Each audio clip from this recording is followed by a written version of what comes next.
Y está con nosotros el ingeniero José Blandón Castillo. Buenos días, Fernando. Buenos días. ¿Cómo le va? Hombre, bien. Creo que tengo mucho informe aquí, ¿no? Hombre, cada vez que este señor saca algún conejo de esa chistera, varios sudan frío.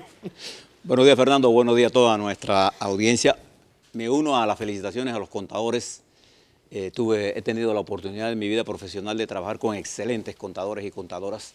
Y recuerdo mucho, por ejemplo, cuando trabajé en el IRRE a contadora de gran experiencia, Gloria Bliek, por ejemplo, que era jefe de contabilidad del IRRE, Elena de Ruiz, que era nuestra auditora interna, Kerima de Capel, Esther Pérez, que era contador de planta.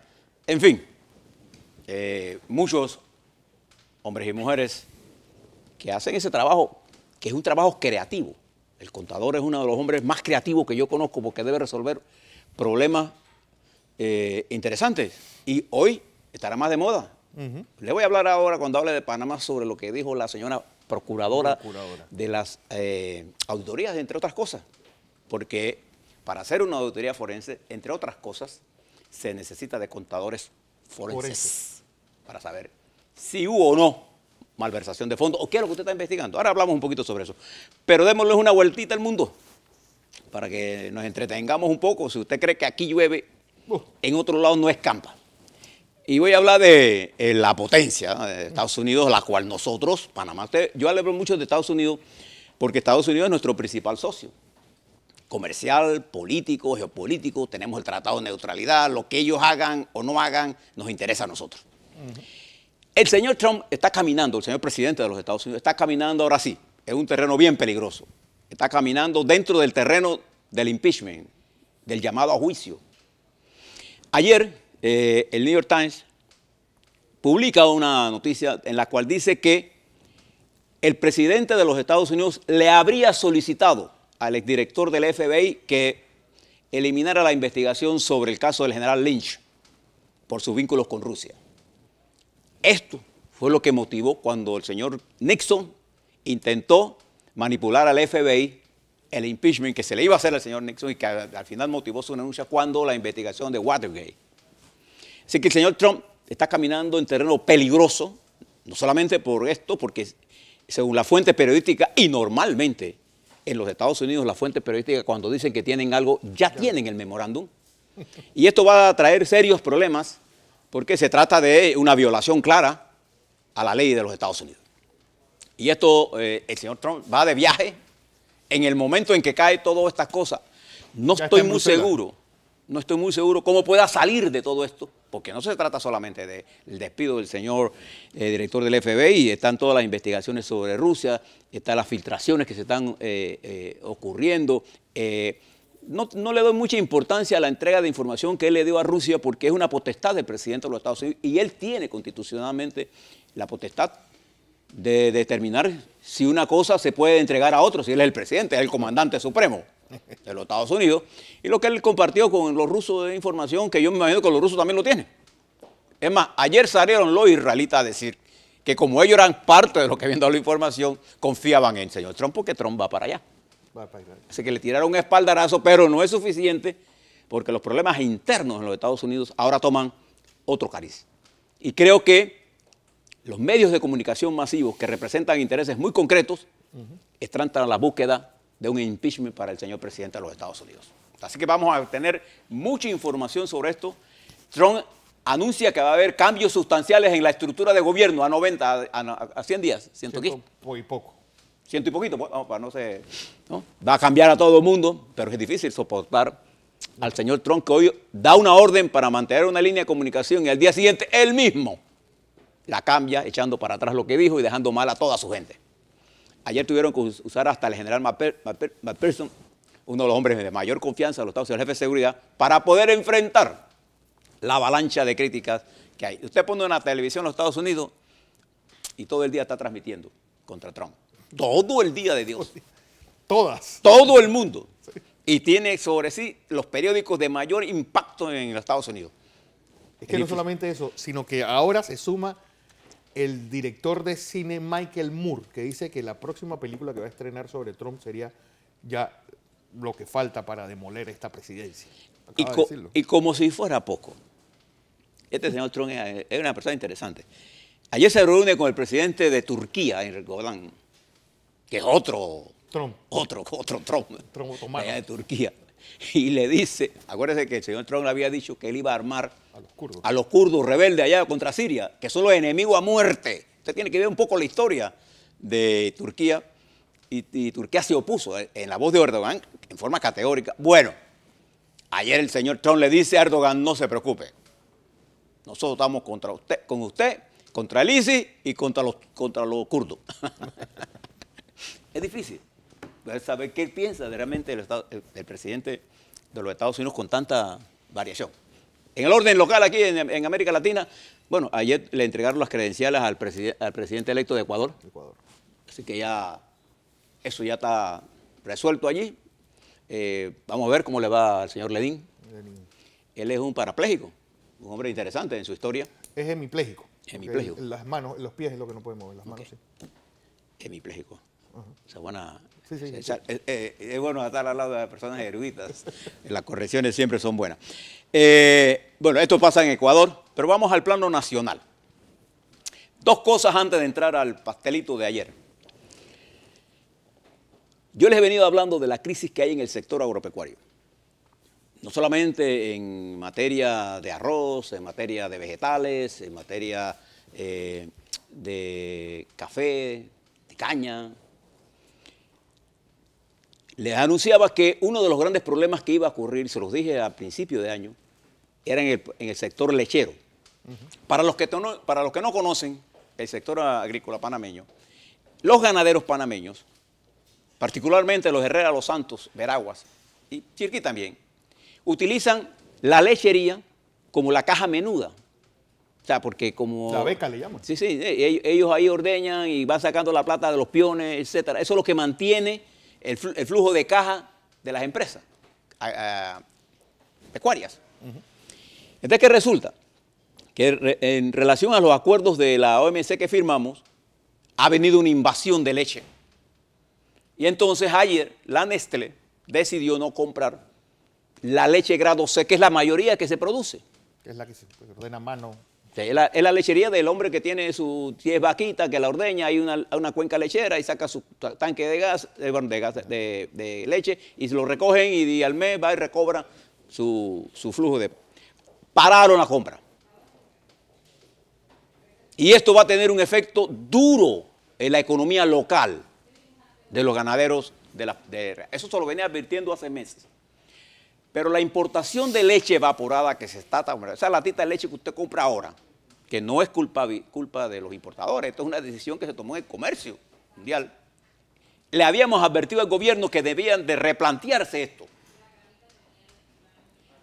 Resulta que la lata de leche evaporada que usted compra no es leche de la misma que se produce en Panamá. Esta es una leche con colorante, ni siquiera es leche pura. Usted está comprando leche de soya con un poco de colorante. Eso es la actual leche evaporada que usted está leyendo. Hoy el periódico La Prensa y el Metro Libre también. Y el Metro Libre trae una buena información sobre todo esto. Se los recomiendo que lo lean. Porque en esa información se detalla todo esto que yo estoy diciendo. Pero no se detalla la agonía que vive el hombre que hoy tiene unas vacas, que las tiene que ordeñar y que tiene que botar la leche. Pero no solamente que la tenga que botar, sino que no tiene cómo pagar el peón. Los trabajadores que están en la finca, los insumos que tiene que comprar, y no puede dejar de ordeñar porque a las vacas le da mastitis y se enferman y se forma el desmadre en la finca. Entonces ahora tenemos un nuevo problema en el sector agropecuario que ya lo veíamos. Es igual lo que puede pasar en el sector avícola. Entonces nuestras autoridades debieran mirar esto con carácter de urgencia. Porque a mí no me extrañaría que estos productores, acosados por todo esto, salgan a protestar. Entonces, ¿por qué no vemos una acción urgente? Y ya la Nestlé incluso habla de una posibilidad de que se pueda alguien comprar la leche. Y tenemos que buscar mecanismos para comprar la leche. Por eso que cuando Trump, allá en los Estados Unidos, habló de América para los americanos, él tenía razón. Porque la globalización lo que ha traído es la destrucción de las economías agrícolas y ha hecho más desigual el desarrollo, porque los organismos financieros, el negocio que no produce trabajo, el negocio que no produce trabajo material. No tiene valor agregado. Que no, o sea, por ejemplo, es la finanza, es la internet, todas esas cosas, es la que ha venido a sustituir el trabajo concreto. Entonces, el que trabaja, el que produce leche, carne, gana menos que el que especula en la bolsa. Y por eso que Trump, y por eso que la señora de Inglaterra quería replantearse el modelo de globalización, porque había golpeado duramente a la clase media y trabajadora de esos países, igual que está ocurriendo en nuestro país. Le llamo la atención, porque si hay un acto de humanidad solidaria, es mirar a esta gente, porque allí se produce el empleo para los que no tienen una profesión. Ojo con lo que estoy diciendo. Léanse los artículos que aparecen hoy en estos periódicos que le mencioné, la prensa, y a mí no me preocupa darle crédito a que hay que darle crédito. Yo no tengo esos tipos de complejos, ¿no? ¿Sí? Y el Metro Libre. Metro Libre. Pero voy al tema ahora central, que ayer les prometí, porque vi la entrevista de la señora Procuradora General de la Nación, Kenia Porcel. Fíjense las primeras cosas que le voy a decir. La entrevista parecía desordenada, y en efecto estaba desordenada, pero no por la procuradora en general, en realidad, sino por la pregunta del entrevistador. Nuestro amigo y querido apreciado periodista Ateneo Rodríguez no tiene una visión muy clara del problema que tenía que entrevistar. Y uno cuando va a una entrevista se tiene que prepararse.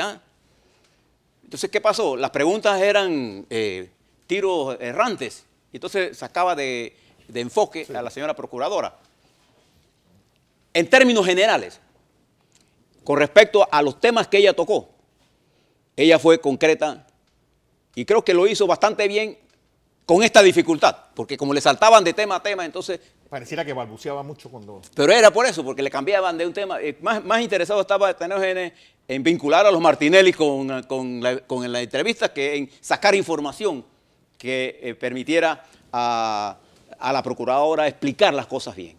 La primera cosa que dijo la procuradora, interesante y fuerte y que es importante, es que ella está trabajando, y es verdad, yo se lo vino diciendo, ellas están haciendo un trabajo, en el caso de Odebrecht, largo, desde hace meses, y están en el camino correcto. Y ella dijo que a partir del 1 de enero podría entonces iniciar un proceso para solicitar información, porque así lo establecen los acuerdos, hombre. Y no le haga caso a todos esos abogados por ahí que andan presionando de que salgan listas o no listas, así se sabe el problema. El problema es conseguir las pruebas materiales y presentar a las autoridades judiciales la verdad material de los hechos que se investigan para encontrar si hay o no perjuicio o un acto criminal que se cometiera. Y que ella habló entonces de que está en el punto de ese acuerdo. Y yo espero que ese acuerdo se llegue con Odebrecht. ¿Para qué? Para que sepamos la verdad. Simple, la verdad, no lo que a mí me interesa, que eso no tiene mayor importancia. Y dentro de esas investigaciones de Odebrecht, hay tres cosas que se están manejando simultáneamente. Lo que sale en Suiza, lo que sale en Brasil y lo que sale en los Estados Unidos. Son tres diferentes casos que están en investigación.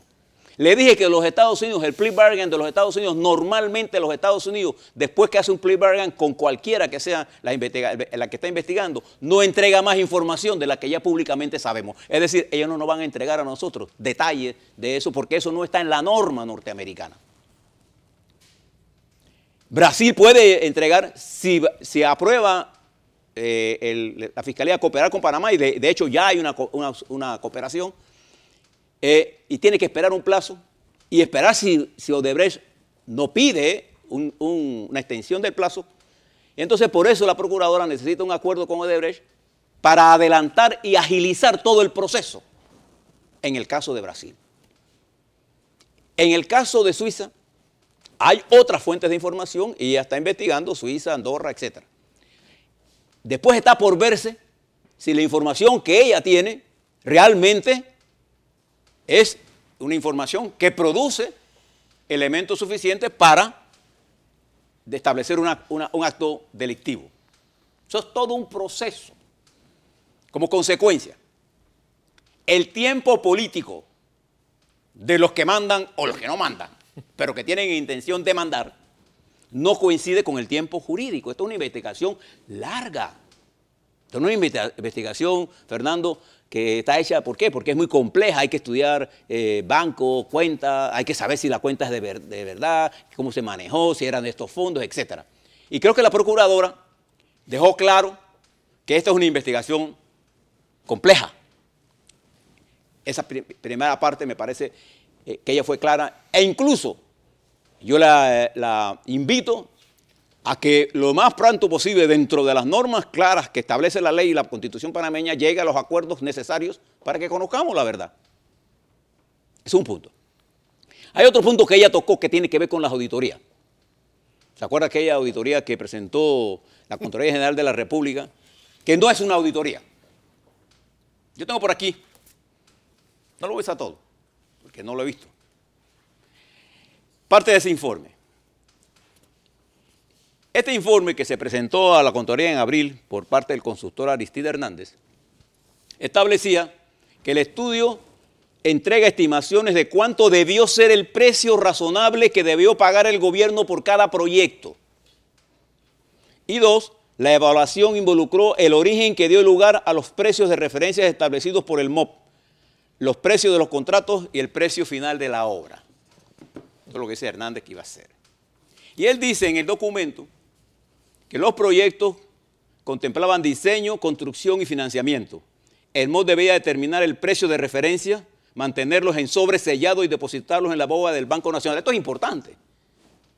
Los precios se determinaron no por el ministro, sino por la comisión evaluadora con la ayuda de expertos que prepararon esos precios de referencia.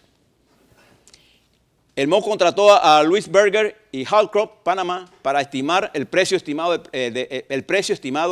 o precio de referencia, que es el que se usa normalmente. Los proyectos se pagaban a través de cuentas de pago general y aquí está el informe. Pero miren lo que este informe es. El monto que dice el señor Contralor es exactamente el mismo que aparece en este informe. Esto no es un audito. Él tomó la estructura como se preparó, según él, los precios de referencia, y a eso le cambió los indicadores. Yo puedo hacer lo mismo y cambiárselo hacia abajo. ¿Y qué importancia tiene eso? ¿A qué delito hay ahí? Por eso la procuradora dijo que ellos no estudian precios de referencia ni sobreprecios. Ellos estudian casos de malversación de fondos. Esto no es una auditoría. Simple y sencillamente. Sí, porque él tampoco es contador. No, pero es que además aquí no se ha determinado si ha habido un faltante, ¿cómo se llama? Un dolo, porque yo hice un contrato sobre la base de una licitación que me gané. Normalmente se la ganaron por debajo del precio de referencia.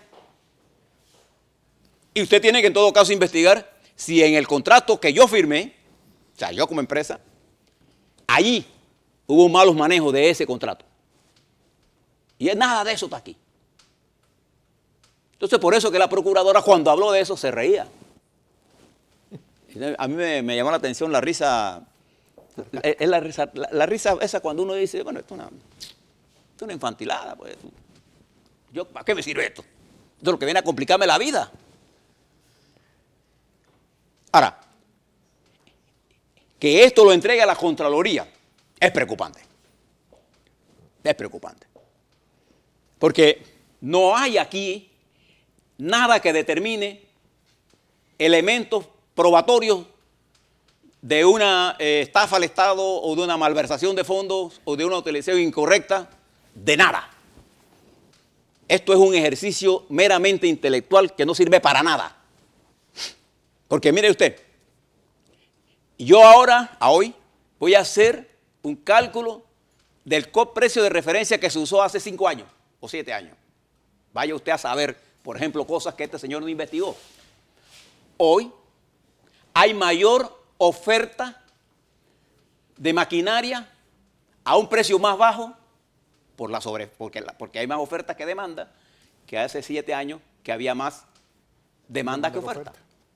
¿De qué determina el precio en ese momento? El mercado.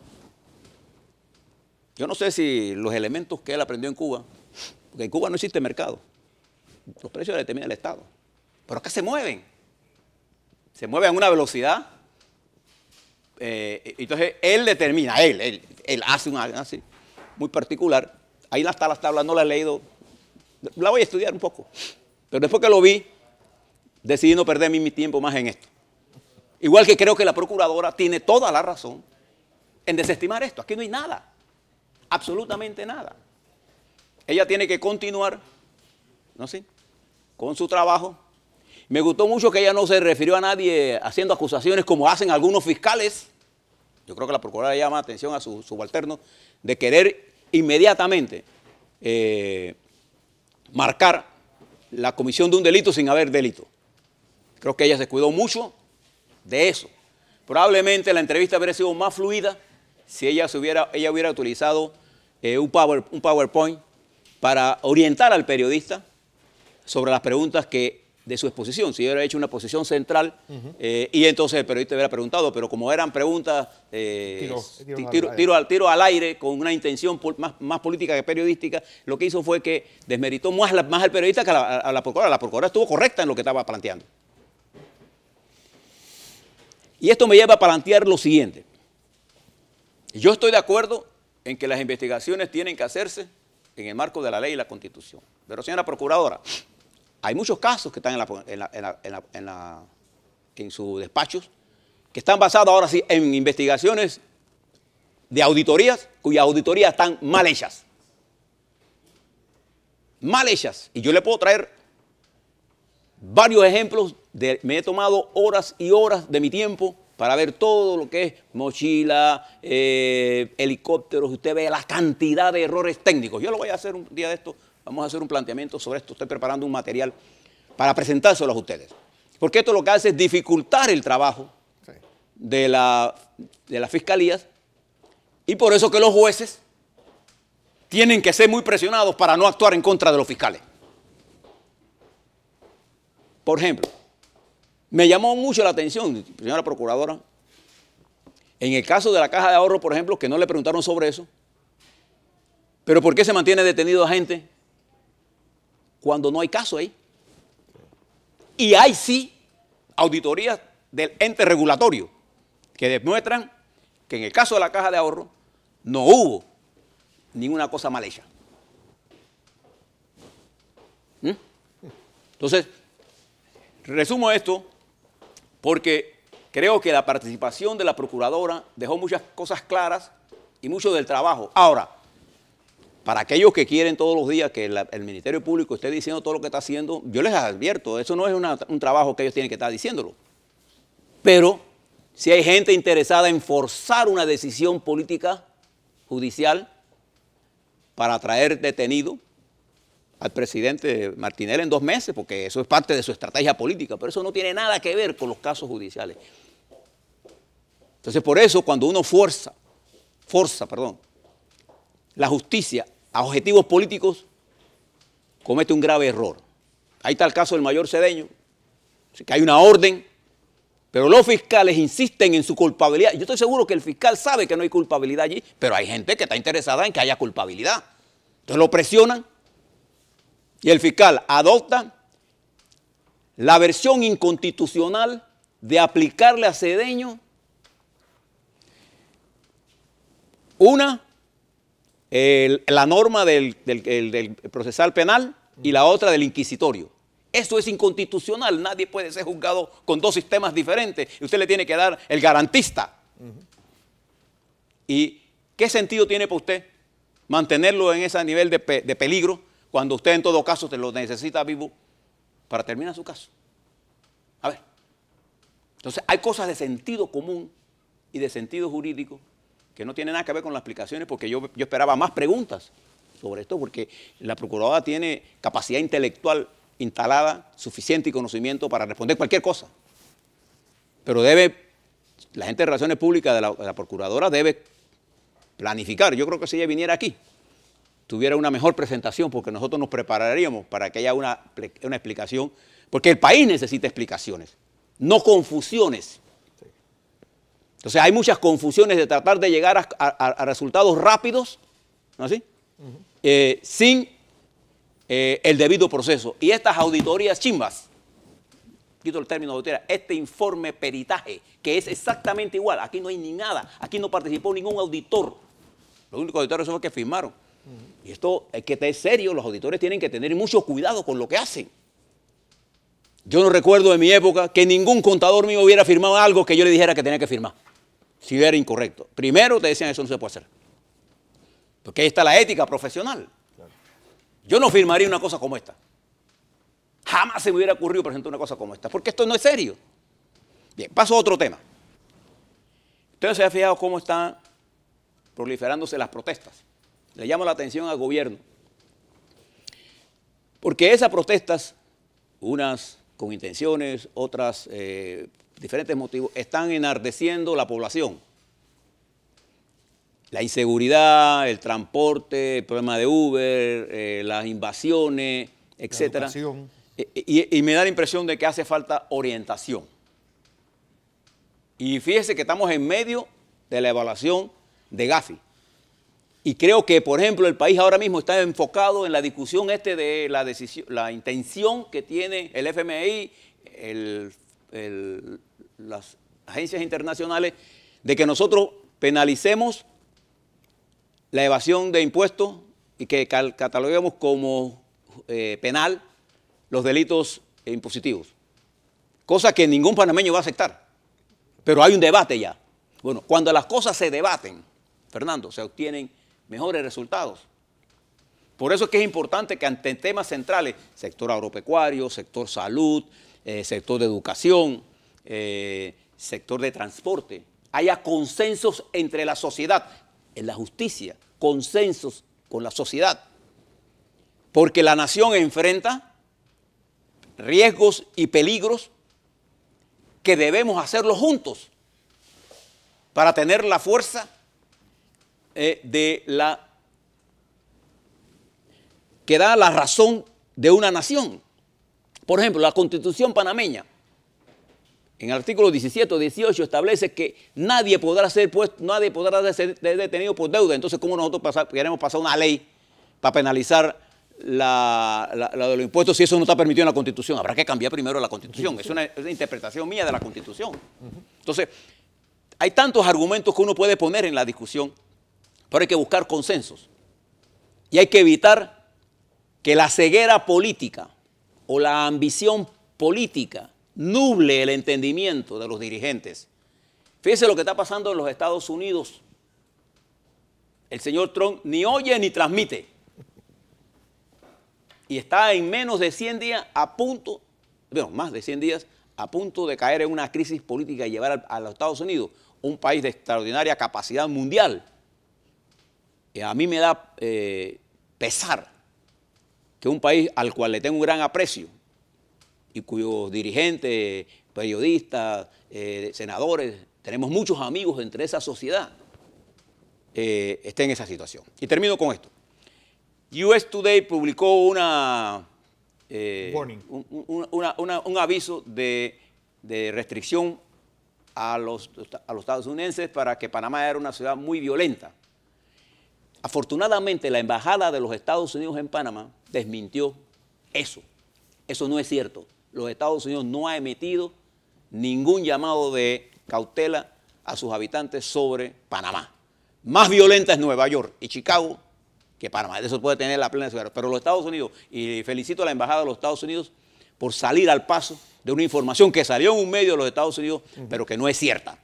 Me alegro de que la información no sea cierta, porque eso afecta al turismo, y cuando se afecta al turismo, se afecta la economía. La industria sin chimenea. Y el trabajo de miles y miles de panameños. De manera que hay muchas cosas andando, señor presidente, hay mucha gente preocupada y mucha gente molesta.